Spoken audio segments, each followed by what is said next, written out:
Hello YouTube, aujourd'hui nous nous retrouvons pour une vidéo Excel. Vous est-il déjà arrivé sur Excel de vouloir, pour une raison ou pour une autre, extraire une partie d'une cellule?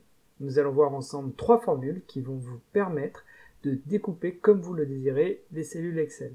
Comme à chaque fois, je vous propose de télécharger le fichier que j'utilise afin de pouvoir pratiquer en même temps que vous visionnez la vidéo.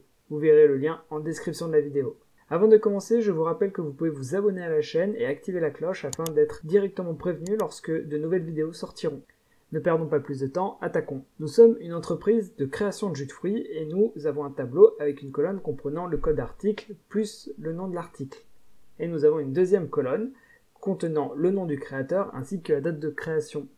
Au passage, comme vous pouvez le voir, notre entreprise est toute jeune étant donné que les dates de création sont uniquement de 2019. Notre objectif, c'est assez simple. Nous voulons créer 3 nouvelles colonnes, que nous pouvons voir ici, dans lesquelles nous allons avoir uniquement le code article, uniquement le nom et uniquement la date de création. Et on va réussir à faire cela grâce à 3 formules que nous allons voir tout de suite.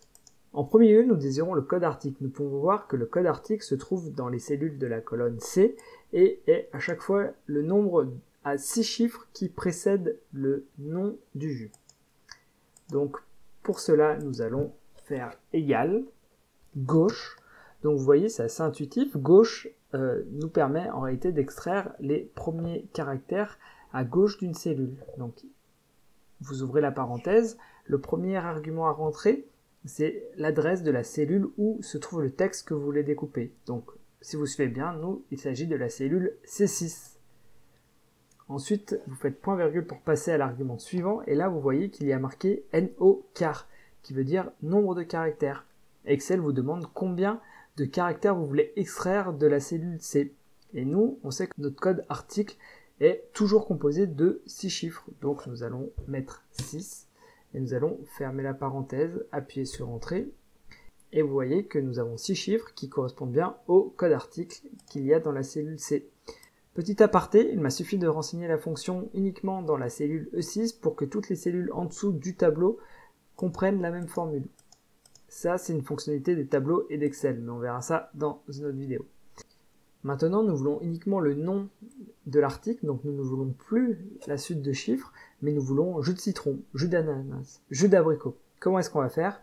Il y a une autre fonction qui nous permet en fait de dire à Excel, je veux les chaînes de caractères à partir de cette position-là dans la cellule. Donc là, par exemple, on veut la chaîne de caractères à partir de là où j'ai mis le curseur. Donc on sait que nous ne voulons pas les 6 premiers chiffres, et nous ne voulons pas non plus l'espace qu'il y a à chaque fois entre le code article et le début de la dénomination. Donc on y va, on fait égal stxt, donc c'est le nom de la formule qui permet de extraire une chaîne de caractères à l'intérieur d'une cellule.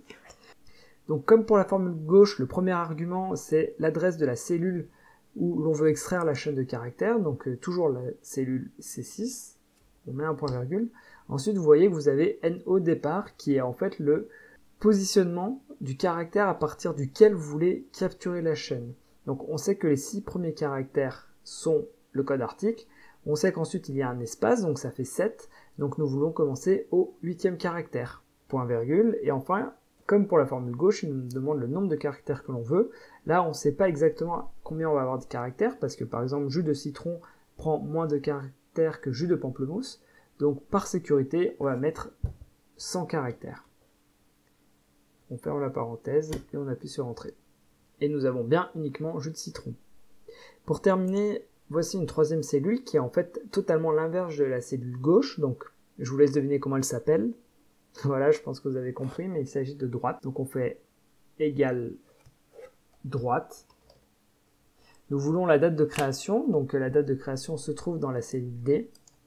Et nous souhaitons les 4 caractères de la date, plus le caractère de l'anti-slash, plus les 2 caractères du mois, plus le caractère de l'anti-slash, plus les 2 caractères du jour. Ce qui nous fait 2, 4, 8, 9 et 10. Donc 10 caractères. Et on ferme la parenthèse. Vous savez dorénavant extraire tout ou partie d'une cellule dans une autre. Petit bonus maintenant, savez-vous comment faire l'inverse? C'est-à-dire, savez-vous comment mettre le contenu de plusieurs cellules dans une seule? Il y a 2 façons de faire cela. Vous pouvez soit utiliser la fonction concaténer, mais je ne vais pas l'aborder ici, je vous laisserai faire votre propre recherche. Ce que je désire vous montrer ici, c'est en utilisant le signe « et », comme ça. Faisons un petit test, imaginons que nous voulions avoir en même temps notre code article, en même temps notre nom, en même temps notre date de création. Nous allons faire égal, code article, ensuite on peut faire et. Pour que ce soit un peu joli, on va créer un espace, donc on va ouvrir les guillemets, faire un espace, fermer les guillemets. Ensuite, nous voulons ajouter le nom, donc on va faire encore et. Nous cliquons sur l'adresse de la cellule où se trouve le nom, à savoir F6.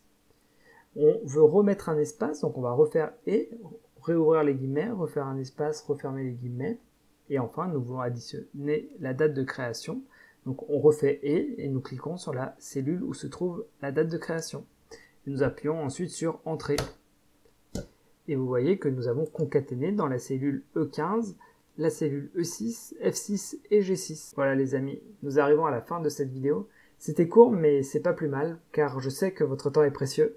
Si vous avez apprécié la vidéo, appuyez sur le pouce en l'air. N'hésitez pas à poser vos questions dans les commentaires et je vous dis à une prochaine fois.